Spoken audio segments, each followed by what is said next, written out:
Mon nom est Lilian Guichard-Calin, je suis doctorant en sciences de l'éducation à l'Université du Québec à Montréal. Je suis l'un des organisateurs du symposium sur les interventions en éducation à la santé en milieu scolaire. Donc, les deux organisateurs autres de ce symposium sont Johan Otis, de la chaire de recherche en éducation à la santé de l'Université du Québec à Montréal, et Sylvain Turcotte de l'Université de Sherbrooke. Le symposium a pour objectif de présenter différentes communications à propos des interventions qui sont réalisées en contexte scolaire au niveau de l'éducation à la santé, et aussi de présenter un peu les pratiques de formation des enseignants au niveau de l'éducation à la santé. La problématique qui apparaît au niveau de l'éducation à la santé avec les réformes du curriculum au niveau du Québec, on a imposé un petit peu à l'école de mettre en place des activités d'éducation à la santé. On a demandé aux enseignants de travailler en collaboration, en partenariat au niveau de l'éducation à la santé. Et on s'aperçoit avec le temps que ces différentes interventions ont posé différentes problématiques, il y a différents jeux, différents obstacles qui interviennent avec cette inclusion de l'éducation à la santé dans les systèmes scolaires.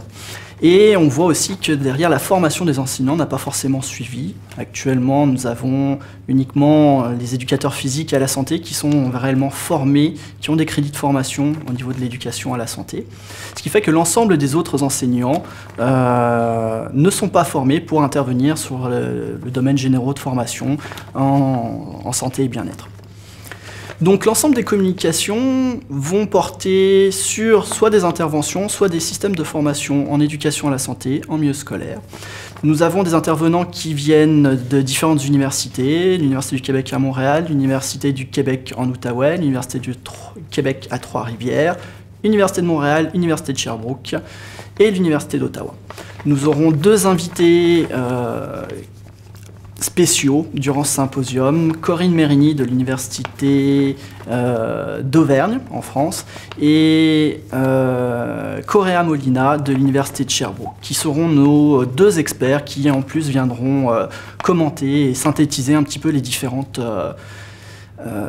exposés qui ont été faits durant ce symposium. Nous allons avoir différents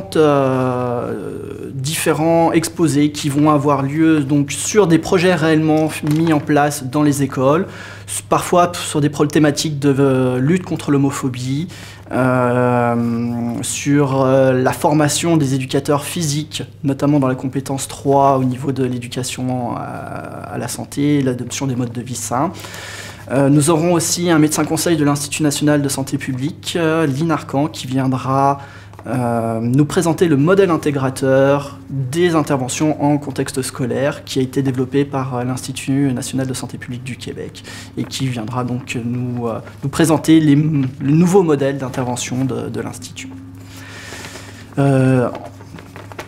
Donc c'est un symposium qui aura lieu sur 2 demi-journées et qui regroupera environ une dizaine de communications.